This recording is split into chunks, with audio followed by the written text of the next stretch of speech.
Matt Zurrell, 299 Brook Street, Bristol, Connecticut. Thank you, Chairwoman and Board, for letting us bring us this opportunity to voice our opinions and concerns or positive comments or what have you. I'm a sales manager for a living. I used to be a marketing guy for years and years and years. I've written business plans and done 7-year financial projections. And the Renaissance document that you very graciously got out in public view is, there's nothing good or bad about it. It's a marketing document and it has some financial projections in it. Now that we've had a little bit of a time to peruse it, I noticed a couple of things. And probably a lot of people in this room have kind of glanced over it, but there's in the back, bear with me. I'd like to first refer to the letter from Eastern Bank. Does give a couple of opportunistic statements about it, but the third bullet point, it says current assumptions for gross rents in the project are on a per square foot basis, slightly above the estimates provided by Zimmerman Volk Associates in its 2013 update. Our underwriting will likely assume that rents achieved by the project will be equivalent to the rents demonstrated in a market study. If you go to the assumptions that are being made, and I'm going to drill down to the cash flow statement in a minute if you'd allow me to do that.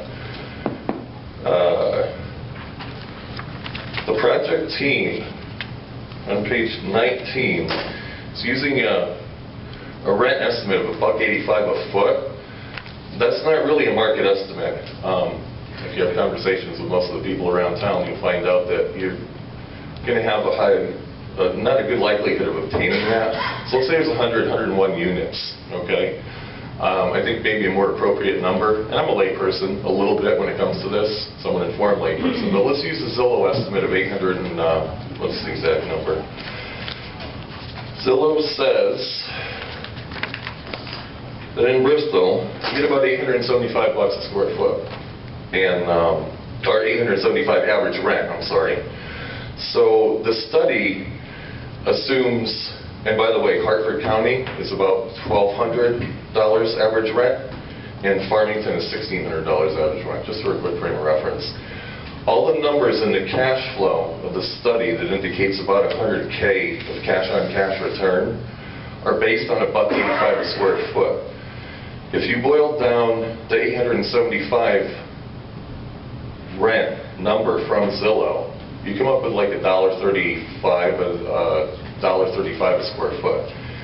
If we take $1.35 a square foot and apply it all the way down, you're going to get a loss of about $400K a year instead of a gain or return of $100K a year.